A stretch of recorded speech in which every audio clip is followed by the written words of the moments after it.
국민의 생명과 안전이 위협받지 않도록 여야와 민간이 참여하는 진상조사위원회를 포함한 특별법을 만들 것도 제안합니다. 세월호 희생자 가족들이 결국 단식을 택했습니다. 구조에 기대를 걸었다가 배신감을 느꼈던 가족들이 전국을 돌면서 받은 350만 명의 서명 용지를 참사가 발생한 지 100일의 시간이 흐르는 동안 박근혜 대통령부터 세월호 선원들까지 수많은 사람들이 국민들 앞에 고개 숙여 사과했습니다. 그러나 위부터 아래까지 누구 하나 제대로 책임을 진 사람은 없었습니다.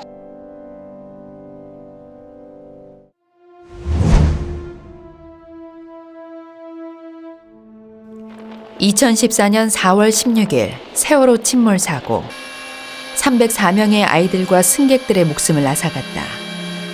해운업계의 구조적 부패와 당국의 무능한 대처는 안타까운 생명들을 살려내지 못했다. 눈앞에서 사라져가는 자식을 바라보는 부모의 고통. 그것은 치유될 수 없는 상처였다. 유민 아빠는 곡기를 끊고 광화문에서 단식에 들어갔다. 이호진 씨는 십자가를 지고 횡목항으로 향하며 가슴속 분노를 삭혀야만 했다. 서서히 올라왔던 게 분노심, 적개심, 그다음에 그동안 긍정적이고 합리적인 어떤 그런 판단이 순식간에 막 바뀌는 거예요. 그러니까 심할 때는 막 살아 움직이는 모든 것들은 다 죽여버리고 싶은 그런 막 살기도 띄고 그건. 분노와 슬픔으로 가득 찬 유족을 다시 일으킨 것은 약 500만 명의 국민 사명과 단식기도 동참이었다.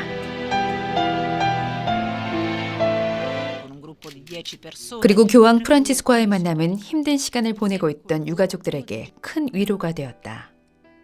세월호 사건이 세상 모든 이들과 함께 풀어가야 할 문제임을 상기시켰다. 그러나 아직 그들의 고통이 완전히 치유되기 위해서는 진상규명이 남아있다. 그것은 또한 우리 사회가 화해하고 치유될 수 있는 마지막 희망이다. 가족들이 누누이 이야기했었고 몇 차례 들어보신 분도 계실 겁니다. 근데 특례입학이라든가 의사자 지정 이런 것은 가족들이 전혀 원하는 게 아니에요. 이런 것을 하기 위해서 이렇게 거리로 나왔다라고 하면 진짜 자식 보낸 부모로서 할 짓이 아니라 생각이 들고, 우리 가족들이 원하는 거는 철저한 진상조사입니다. 억울하게 수학여행 가다가 희생된 우리 자식들이 왜 그렇게 처참하게 물속에서 희생됐을 수밖에 없었는지 그 이유라도 좀 알자고 이렇게 좀 거리에 나와 있는 것이죠. 네.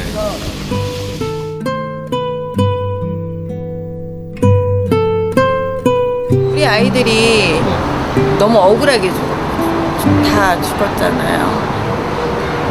수학여행을 가다가 엄마한테 다녀오겠습니다 하고 간 아이들이 못 오고 있어요. 그러니까 이 절차상 아무것도 드러난 게 없잖아요. 그러니까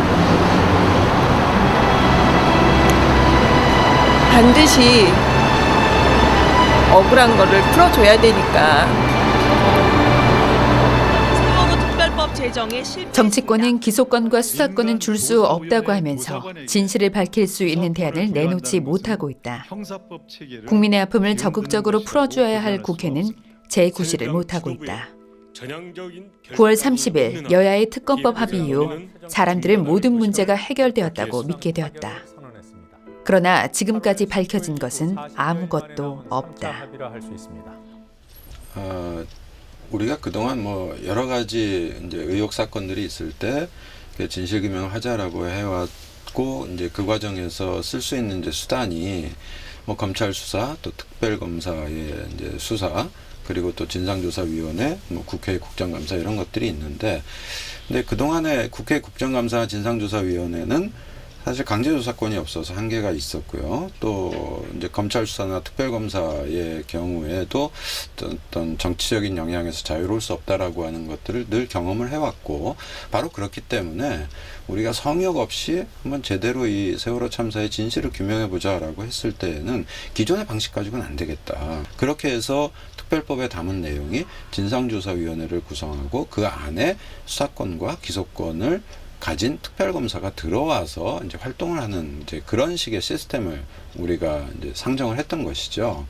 사실 뭐 우리 헌법상 뭐 이런 식의 특별법이 어떤 뭐 위헌의 소지가 있다라고 볼 수 있는 근거는 전혀 없고요.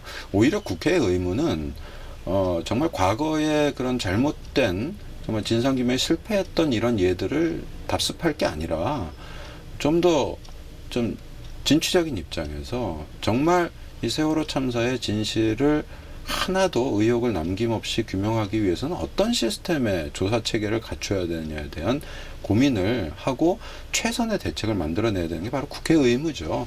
뭐 그런 의미에서 세월호 특별법의 요구는 지극히 정당한 것이었다라고 봅니다.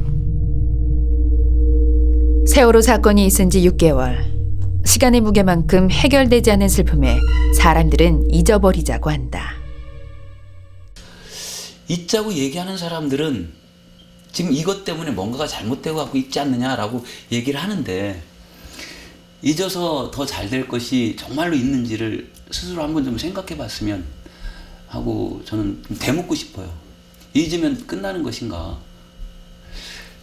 왜 예수님 우리에게 기억하라고 그랬고 또 그리고 이스라엘 사람들은 그 홍해를 건너는 그 이집트의 종살이에서부터의 그 해방을 왜 아직도 기억하고 있고 그것을 자손 대대로 그것을 물려주고 있는지를 우리는 잘 바라봐야 돼요. 같이 잊자 하고 이렇게 선동한다면 사실은 그것은 그렇게 하느님 보시기에 예쁜 모습은 아닌 것 같아요. 그래서 차라리 말하지 않고 그냥 묵묵히 머무는 것이 오히려 그분들에게 더 도움이 되겠다 이런 생각은 들어요. 그래서 뭐 그거를 뭐 잊고 안 잊고를 떠나서 그분들이 요청하는 것이 규명이 되는 것이 바로 이 사회가 이렇게 올바르게 자리 잡는 그런 과정이고 우리의 많이 그 부패된 모습들이 앞으로 조금 정화되어가는 그런 하나의 계기가 되지 않을까 이런 생각을 하면서 다른 생각을 가진 분들에게 우리와 같은 생각을 가져달라고 강요할 수 없지만 그래도 그들의 아픔을 내 아픔처럼 한번 생각해 본다면 조금은 수교되지 않을까 이런 그 말씀을 드리고 싶습니다. 신앙은 아픔을 나누는 것이고 나눔의 힘은 고통을 치유한다. 그래서 신앙은 아름다운 것이 아닐까. 교회는 고통받는 사람들을 보듬어주고 치유해 주어야 할 의무가 있다. 교황 프란치스코는 한국을 떠나시며 그것을 알려주었다. Prima quello, io so che la consolazione che potrei dare una parola mia non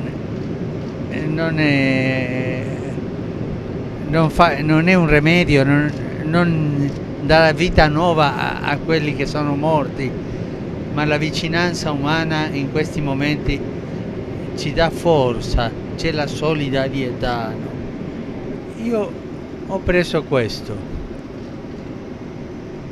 Dopo mezza giornata di portarlo, l'ho preso per solidarietà con loro. Qualcuno si è avvicinato e mi ha detto ma è meglio toglierlo, lei deve essere neutrale. Ma senti, col dolore umano non si può essere neutrale.